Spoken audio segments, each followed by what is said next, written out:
reciente inauguración del Hospital del Cerro abrió una serie de polémicas o generó una serie de polémicas ya desde su construcción. Y para hablar en primera mano de cuáles son las personas, sobre las personas que lo usan, estamos recibiendo con muchísimo gusto a integrantes de la asociación con la Organización de Usuarios de Salud del Oeste de Montevideo. Ya le damos la bienvenida a Jorge Bentancur y a Ricardo Larrañaga, gente que hace muchísimos años que está a la vuelta en esta organización buscando soluciones, ¿no? y mejor tratamiento sanitario a la zona. ¿Cómo andan? Bienvenidos. Muchas gracias por el espacio. Sí, hace 18 años que existe la Organización de Usuarios de la Salud.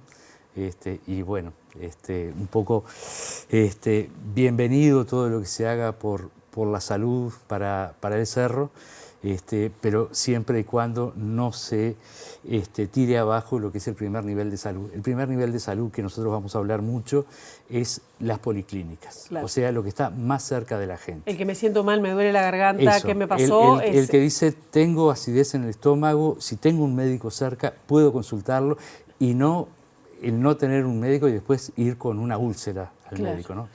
O no tener pediatra. Yo me acuerdo que hace ya un par de años había carteles de que no hay pediatras, yo no sé si era un 23 de diciembre o tal. Jorge, no está bien, están en contra del hospital, está en funcionamiento. Ayer nos enteramos que hay algunas camas que están de internación que están recién ocupándose. ¿Cómo ven ustedes este funcionamiento? Lugar, pensamos que no hay una planificación la cual haya determinado un objetivo para lo cual instalar un hospital allí.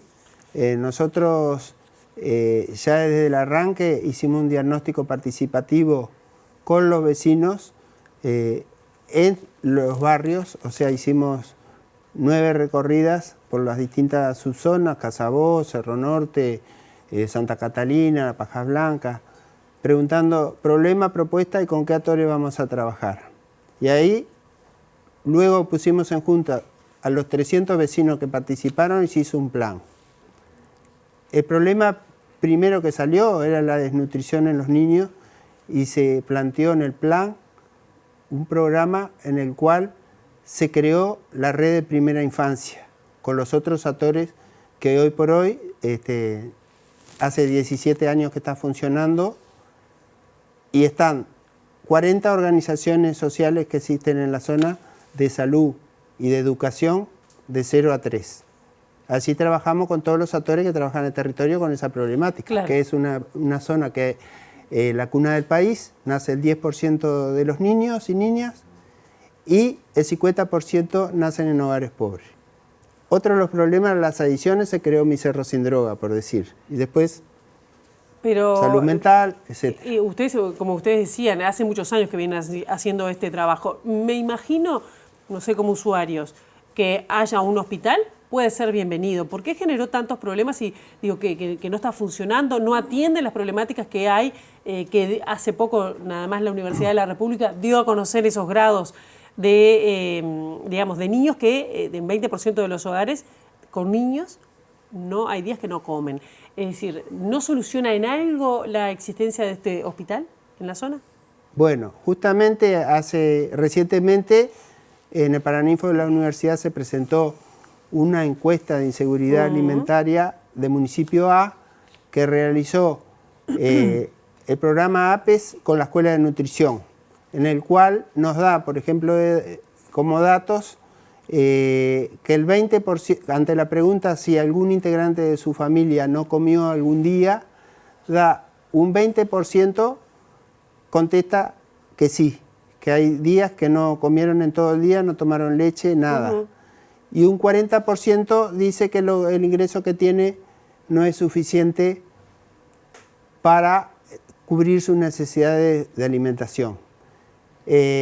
Luego también dice que el 54%, con 4% de los que tienen problemas de salud mental nunca vieron un médico. Y no tenemos un psiquiatra en toda la región. O sea, la unidad ejecutora no tiene un psiquiatra. Por eso pregunto, nosotros esos datos los fuimos dando, fuimos a la universidad, si la existencia del hospital ¿Solucionan algo o atienden esas problemáticas? Esa es mi pregunta. Sí, el A tema ver, es que Ricardo. el hospital soluciona cuando el tema ya es grave.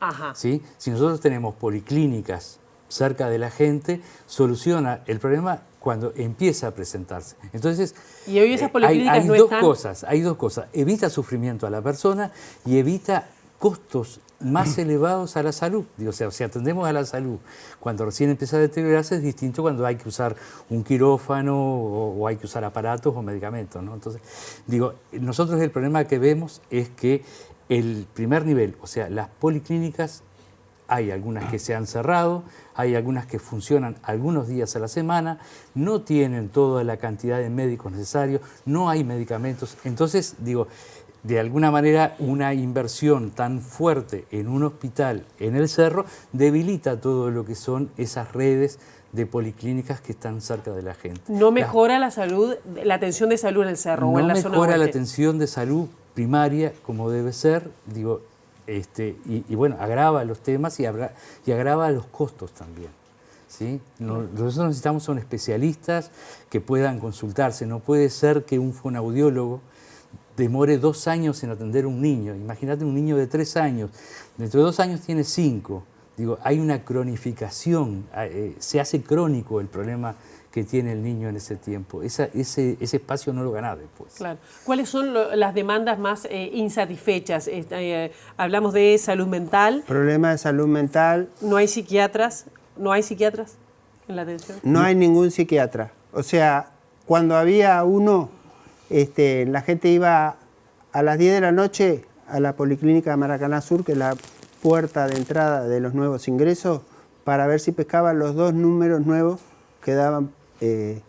O sea, hacían toda la noche cola para ver si llegaban a ese ingreso. Ahora, por ejemplo, hace poquito tiempo que se anunció la apertura de la Casa de Desarrollo de la Niñez, que en realidad antes existió Serenar o el DIME, digo, similares, lo cual pensamos que nos iba a resolver, por ejemplo, las listas de espera, que los niños esperan un fonoaudiólogo 3 años. O sea, como decía, un niño de 2 años, ya cuando 3 años se le fue la vida y ya es crónico. O sea, porque no lo atendieron. El doble de su vida casi. Lo ideal es evitar que la gente se enferme. Por eso ninguna biblioteca entra de hacer un hospital en ese lugar de segundo nivel, porque nosotros que estuvimos desde el inicio, que se armaron las leyes de la reforma salud, los planes, estuvimos en la JUNASA donde se controla cómo se van a distribuir los recursos, y hoy está ausente los usuarios porque no participan. O sea, estuvimos reunidos con el ministro Salinas cuando cerró todas las policlínicas y los convencimos y reabrió cuando la pandemia, porque habían cerrado todas las policlínicas y ahora las ¿cuántas mandó están reabrir. en funcionamiento? ¿Cuántas están en funcionamiento de esas? Hay como 25 más o menos. 25 o sea, hay la policlínicas unidad había originalmente, en funcionamiento debe haber 20 en este momento, pero además una policlínica, si vos te imaginas una policlínica, funciona todos los días y tiene médico, enfermera. No, las policlínicas que están abiertas funcionan algunos días a la semana con algún médico y alguna enfermería, ¿no? Entonces, ese es el problema grave. Nosotros como usuarios trabajamos sobre los determinantes de la salud, o sea, es lo que hay que hacer en la atención primaria de la salud, trabajar sobre aquellas cosas que provocan que la salud se pierda.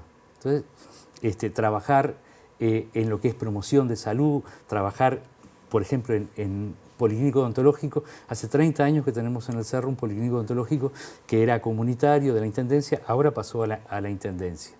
¿A la Intendencia. Sí, volvió para a la los Intendencia. usuarios Volvió de a ACE. la División Salud.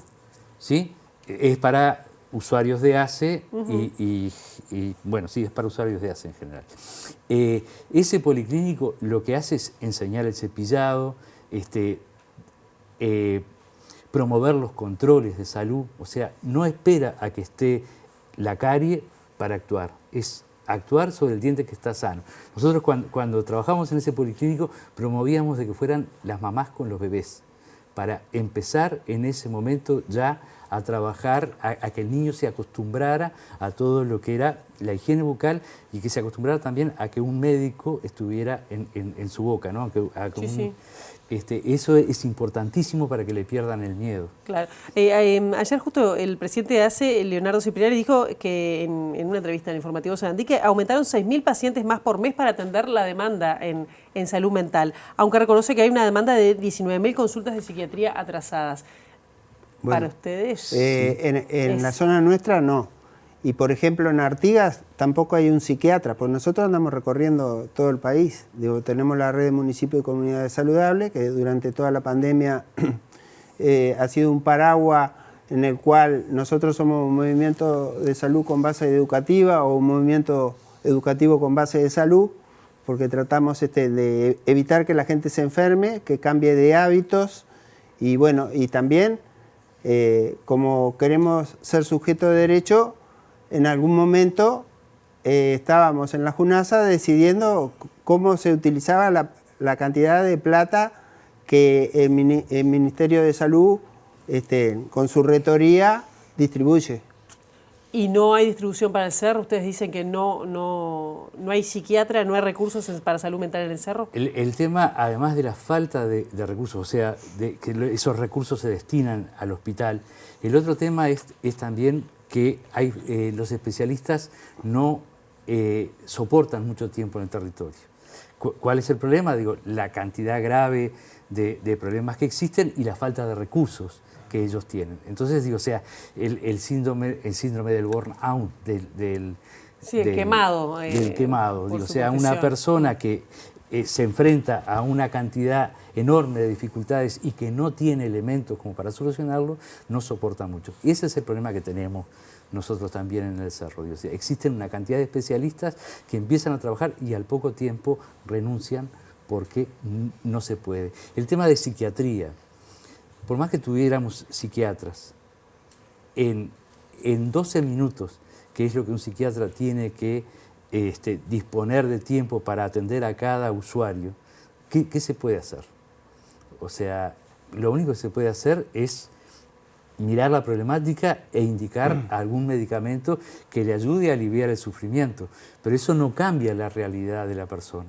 Y en cuanto a los medicamentos, porque en algún momento hubo falta de medicamentos, ¿sigue existiendo esa situación de falta de medicamentos? ¿Algunos medicamentos que eran básicos? Sí, falta hasta paracetamol a veces. Y faltan medicamentos psiquiátricos, faltan muchísimos, digo, o sea, entonces digo, o sea, se ha transformado en un problema endémico y se ha transformado en un problema también que cuesta mucho la información de eso, ¿no? O sea, hay información disonante, un día se dice que hay, al otro día aparece una lista de medicamentos que no están en la farmacia.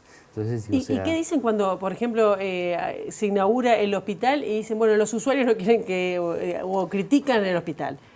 En realidad, nosotros como que somos activistas de salud. Por lo general la gente asocia salud a tener un hospital en la puerta de la casa. Lo que tendría que tener muy cerca de la casa es las policlínicas, porque son los que evitan la enfermedad. Y en todas las bibliotecas no se permite, hoy por hoy, la Organización Mundial de la Salud habla de atención primaria de salud y habla de trabajar sobre los factores de riesgo. O sea, si yo cruzo la calle con luz roja, es un riesgo. Si rengueo, el riesgo aumenta. Si tengo problema de visión, es mayor. Claro. Luego puede venir el accidente y la secuela que hay que rehabilitar. De eso se trata, de prevenir y evitar el riesgo. O sea, no tengo salud si no tengo trabajo, no tengo salud si no tengo vivienda, si no tengo educación, si no tengo alimentación correcta, si no hago ejercicio físico, etc. Ya tenemos que ir cerrando. Ustedes además como usuarios organizaron este congreso de salud Pablo Carlevaro, ¿no? Que se hizo en la Intendencia de Montevideo con una asistencia realmente impresionante. Si tuvieran que decir qué es lo que están requiriendo, además de todo lo que me han dicho, una frase final. Más trabajo en primer nivel de atención, más trabajo en policlínicas, más prevención, más promoción de la salud. Digo, o sea, en el tema de alimentación, por ejemplo, digo, en todos esos temas digo, es necesario promover la salud. La salud no requiere de médicos para recuperarla cuando estamos nosotros para defenderla, ¿no? Digo, o sea, ¿Se sienten abandonados ahí? sí. Y sí, solo sí, un sí, 20% de los niños van a un centro educativo. eso Falta es un fundamental. 80%, que en el país hay 32.000 niños que no tienen posibilidad. Por eso cuando copian modelos educativos de otros países no tienen en cuenta que esos países que están copiando tienen el 100% de los niños contenidos, en los cuales son escuela para padres también, o sea que trabaja el niño, su familia y la comunidad. Y justamente hicimos un documental que José Pedro Charlo lo hizo sin rubro, porque un poco... Tenemos que cerrar. Bien. Jorge Bentancor, Ricardo Larrañaga, un gusto que hayan estado aquí. Lamento que el Agradecidos tiempo siempre se nosotros. hace corto. Agradecidos Bien. nosotros. Muchas gracias por Gracias. la oportunidad de... Por favor.